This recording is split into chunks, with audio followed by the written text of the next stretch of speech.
It is the 10th and final day of the National Air Race. Event 26, a 10-lap free-for-all held on a 5-mile circuit. The winner is Douglas H. Davis, a 30-year-old native of Atlanta, Georgia.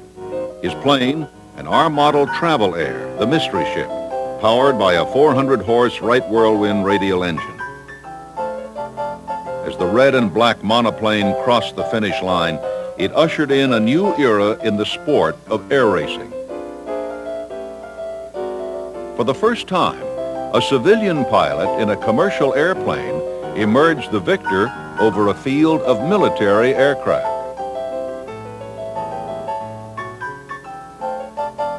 It would be felt for a decade. 10 magical years spanning the eve of the Great Depression to the dawn of World War II.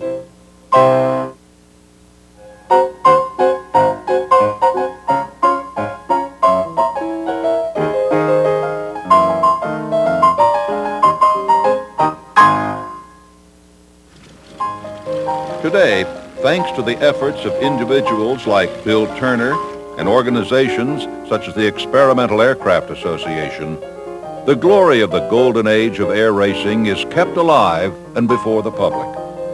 The history of these important events is not only being collected and treasured, but the very spirit of the times has been renewed by the construction of replica aircraft, such as the GBs, the Mystery Ship, and Mr. Mulligan.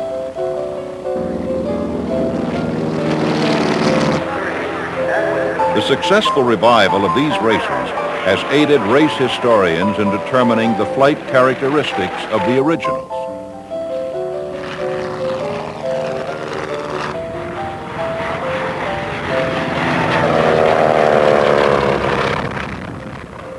From the close of the First World War to Doug Davis's 1929 victory, America's air races had been dominated by the military. Eclipsed by European advances during the war, the United States emerged from the conflict with a renewed focus on gaining air superiority. Races such as the Pulitzer Cup showcased the military's quick recovery. And by the late 1920s, Army and Navy leaders were largely satisfied with the results. Into the void of the departing armed forces rushed a brotherhood of pilots, designers, builders, and other aviation proponents whose methods would resemble those of the early pioneers of powered flight. Often operating on shoestring budgets, cannibalizing both equipment and ideas from existing technologies, these men and women literally carried aviation to the threshold of the Second World War. We didn't have wind tunnels and all that in those days. Everybody was their own. And so we all worked, and one would watch the other, and if he did something that really was outstanding, we'd copy it.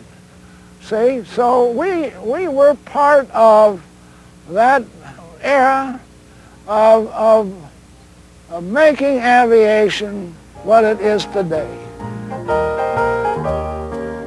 In striving to achieve a goal of a faster aircraft, the air racers demonstrated the major aviation innovations of the period and provided widespread exposure on the stage of the national air races, as well as at smaller local contests.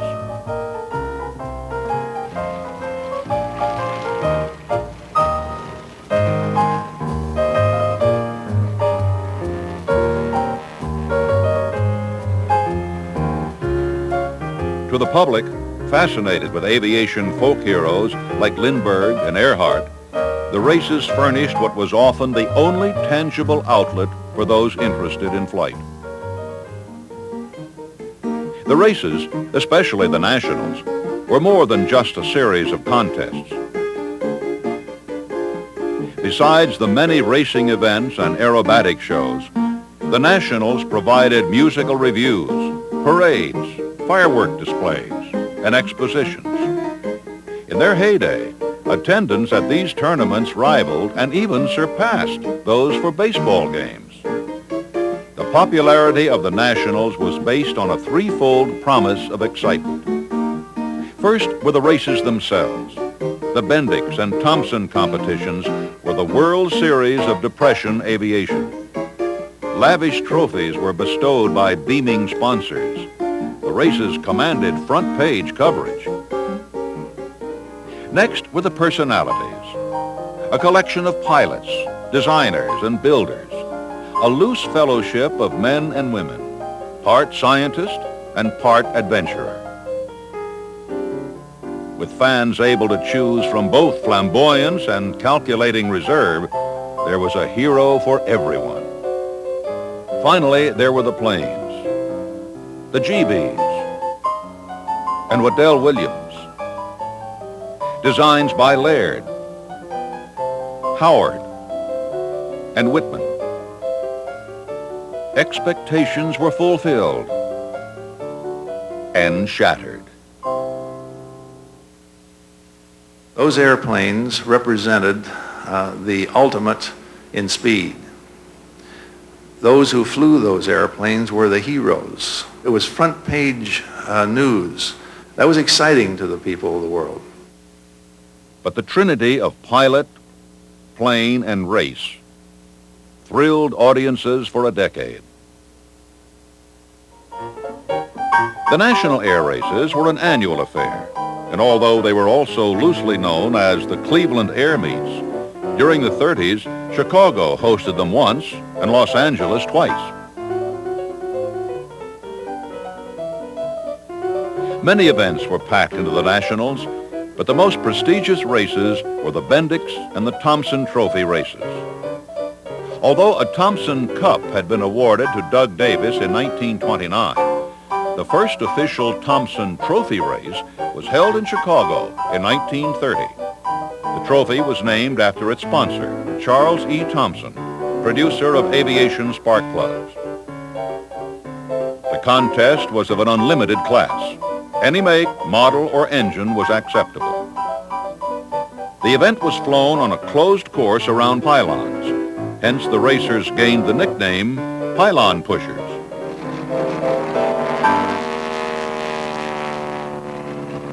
In 1931, industrialist Vincent Bendix began sponsorship of a cross-country race. Contestants covered a distance of more than 2,000 miles, and it too was open to all manner of aircraft.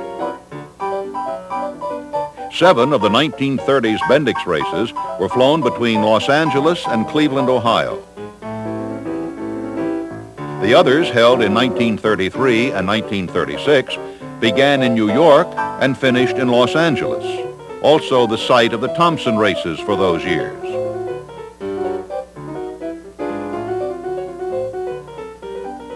An additional purse was offered to pilots who were willing to continue from Cleveland to attempt transcontinental records. Jimmy Doolittle flew on to New Jersey in 1931 to establish the first of these records with an overall time of 11 hours, 16 minutes, and 10 seconds. This is Jimmy Doolittle. I flew in the Bendix race. I'm not sure it was the first one, but whichever one it was, I won it.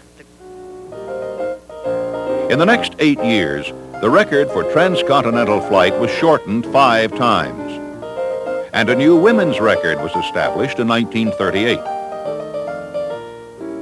Customarily, it was the winner of the race who went on to attempt a record, but in 1934, Roscoe Turner left Burbank a day late and set a new record at just over the 10-hour mark. The Nationals were organized by Cliff Henderson, the owner of a Nash automobile dealership in Santa Monica.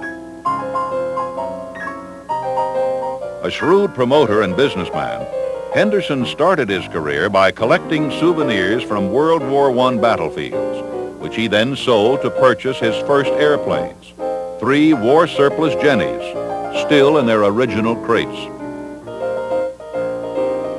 In 1928, he and his brother Phil inaugurated the first National Air Races and International Aeronautical Exposition at Mines Field outside of Los Angeles. Henderson truly loved aviation and was a consummate organizer, right down to the parking facilities. He took criticism of his races personally, and in 1930 defended the Nationals in the pages of Aero Digest. The national air races may be truthfully described as the laboratory of the aeronautical industry. In them and from them, engineering and aerodynamic problems, safety, comfort, speed, are all advanced. Everyone interested in aeronautics must profit by attendance. Although it is true that many laymen are primarily attracted to the grandstands in search of thrills, all unconsciously absorb some basic knowledge of flying. They acquire a real foundation for further interest. The pilots, too, were involved in the races for the love of aviation. No doubt some participated for the money, but purses were never very large, considering the investment involved. A sense of adventure carried the racers, and the prospects of glory loomed high on the horizon. Jimmy Doolittle, winner of the Bendix in 1931 and the Thompson in 1932, would later lead the famous raid on Tokyo during the early days of World War II.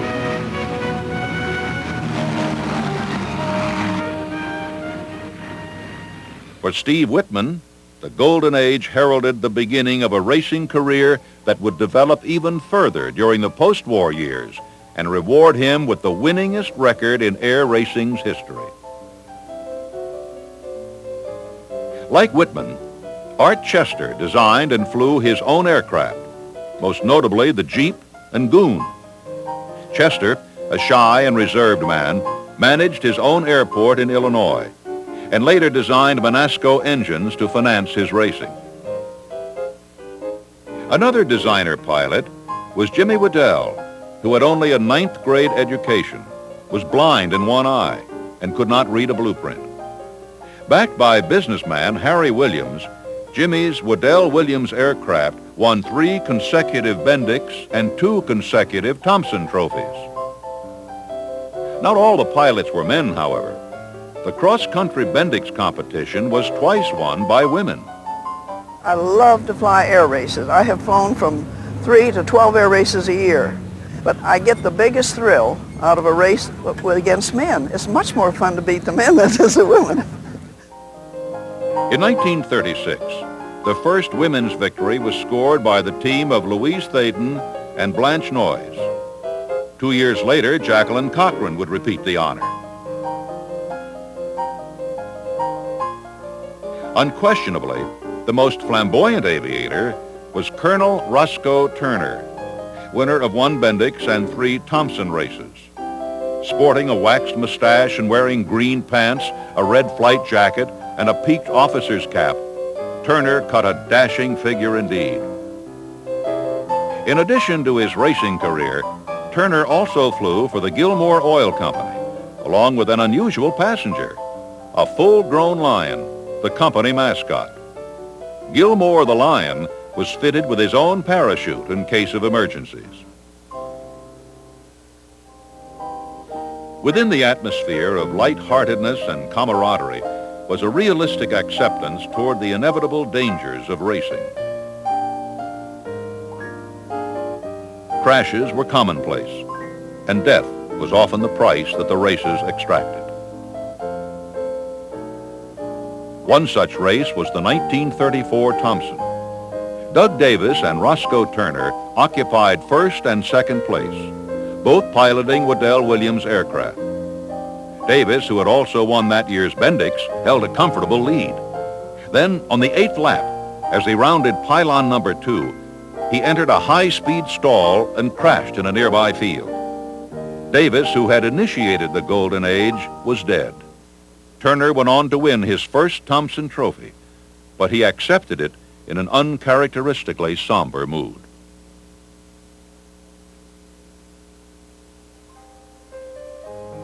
Death threaded its way through the Golden Age. The list of those who gave their lives for the love and advancement of their sport would be too long even if it included only one pilot. For the true racing enthusiast, there was a second set of heroes sharing the spotlight with the pilots, the airplanes themselves. Each plane was as individual as the pilots who flew them. Most were built layer by layer. Design considerations were taken into account as they were constructed. Many were improved and transformed as the years went by until they were almost unrecognizable from their original form. They grew and matured like children. I built Chief Oshkosh in Oshkosh in 1931, and I raced it up through end of 38. At Oakland, California, the last race I run in with Chief Oshkosh, had a Monasco C4S, which is supercharged. Remember, it's only a little four-cylinder engine. Before the Golden Age, the preferred racer was a biplane. Doug Davis's low-wing Travel Air changed all that, but not before a Bendix and a Thompson were won by biplanes designed by Matty Laird. Speed Holman's solution triumphed at the 1930 Thompson, while Jimmy Doolittle claimed the Bendix, piloting the Super Solution in 1931. The next several years belonged to two makes of aircraft, the Waddell Williams racers and the incredible GBs. Excepting the first Bendix race, from 1931 to 1934, both the Bendix and Thompson were won by these aircraft. The GB was the brainchild of the Granvilles, 5 brothers from New Hampshire. These stout and stubby racing planes dominated the 1931 Nationals. One model, the GBZ, won every race in which it was entered, including the Thompson. Unfortunately, the Granvilles' moment in the spotlight was brief. Plagued by fatal crashes, the GBs gained an undeserved bad reputation. To compound matters, in 1934, the eldest brother, Zanford Granny Granville, was killed when he attempted to avoid several workmen who were standing on the airstrip he was landing on. Several weeks later, Jimmy Waddell was also killed while giving instruction to a student pilot. 1935 was the year of Mr. Mulligan. Built by Benny Howard, who flew it with Gordon Israel to a Bendix victory, Mr. Mulligan also won the Thompson Trophy for that year, this time flown by Harold Newman. Benny Howard was also responsible for the feisty Pete, Mike, and Ike. To bring you up to date, Benny Howard won the cross-country race, which was the Bendix. I won the Grieve race with the Howard Mike, and I won the Thompson with the Mulligan. So it was a clean sweep on the big stuff. As the 1930s drew to a close, the national air races began to lose some of their sparkle. What began as a 10-day program had by 1939 dwindled to a mere 3 events held over the Labor Day weekend. The Bendix lost some of its charm as commercial transcontinental flights became commonplace. The final races were flown at 20,000 feet, using the instruments that were now a requirement of the race. The feel of adventure was fading. Rain postponed the 1939 Thompson until the day after Labor Day, when most spectators had returned to work. Roscoe Turner easily won by lapping the field twice, although he did not break his record speed of 283.419 miles per hour set the previous year. When he landed, he announced that he was retiring. Cliff Henderson was also calling it quits. He and his brother were giving up the management of the national air races. It was time to move on. In the October 1939 issue of Aero Digest, journalist Cy Caldwell wearily summarized the year's racing situation. The whole subject of the national air races should be carefully studied, is the opinion of many aviation people who don't want to see the national dwindle away to nothing, which is the way it seems to be heading today. In the past years, the national air races were truly the proving grounds of aviation. The production of such ships as the GB and the Mystery S Travel Air, for instance, showed the Army Air Corps that their biplanes were out of date.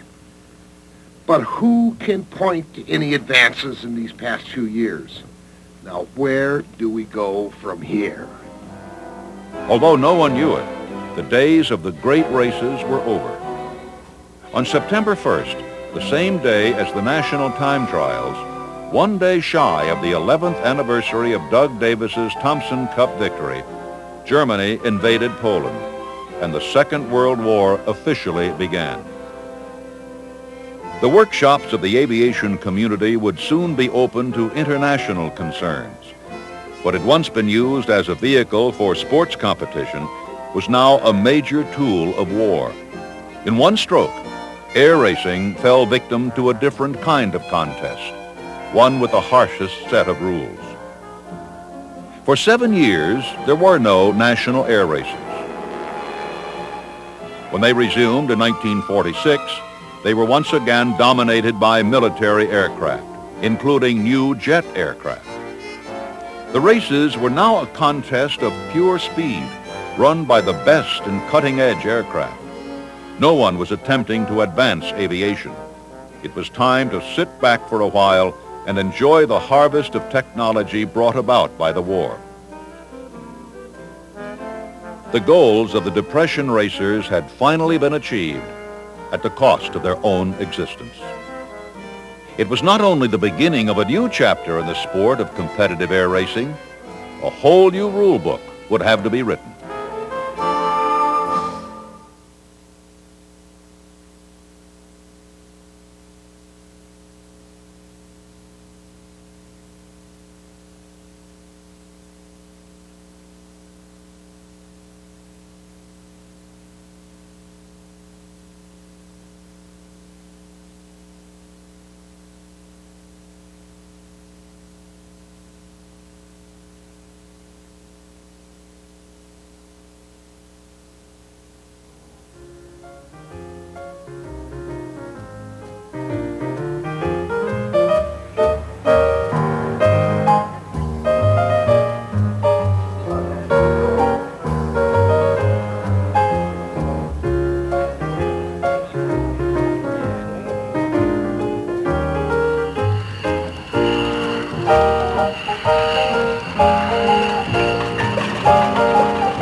If you'd like to learn more about air racing during the 1930s, an excellent companion to this program is The Golden Age of Air Racing by Wes Schmid and Truman Weaver.